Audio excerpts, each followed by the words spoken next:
गुणवान पुत्र कौन? गांव के पनघट पर 4 औरतें पानी भरने आई।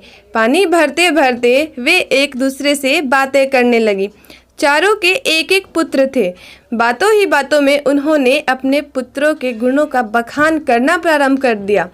पहली औरत बोली, मेरा पुत्र बहुत सुरीली बांसुरी बजाता है। जो भी उसकी बांसुरी सुनता है मंत्र मुग्ध हो जाता है। मैं ऐसा गुणवान पुत्र पाकर बहुत प्रसन्न हूँ। वही दूसरी औरत बोली, मेरा पुत्र बहुत बड़ा पहलवान है। इस गांव में ही नहीं बल्कि दूर दूर के गांव में उसकी बहादुरी का डंका बजता है। ऐसा गुणवान पुत्र भगवान सबको दे। वही तीसरी औरत कहाँ पीछे रहती, वह बोली, मेरा पुत्र कुशाग्र बुद्धि है। उससे अधिक बुद्धिमान इस पूरे गांव में नहीं। लोग अपनी समस्याएं लेकर उसके पास आते हैं। मैं ऐसा पुत्र पाकर धन्य हो गई। चौथी औरत ने सबकी बातें सुनी लेकिन कहा कुछ भी नहीं। इस पर वे औरतें उससे कहने लगी, बहन तुम भी तो कुछ कहो ना, तुम्हारे पुत्र में क्या गुण है? कोई ना कोई गुण तो अवश्य ही होगा। वह औरत बोली, क्या कहूँ बहनों, मेरे पुत्रों में तुम्हारे पुत्रों की तरह कोई गुण नहीं है। उसकी बात सुनकर तीनों औरतों ने गर्व से अपना सिर उठा लिया। कुछ देर में सबने पानी भर लिया और वापस जाने के लिए अपना अपना घड़ा उठाने लगी। उसी समय पहली औरत का पुत्र हाथ में बांसुरी लिए वहां से गुजरा।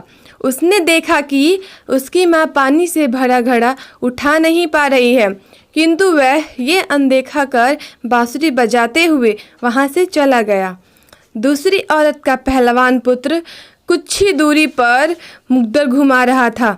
उसकी माँ कुएं से घड़ा उठाकर जैसे ही उतरी, उसका पैर फिसल गया।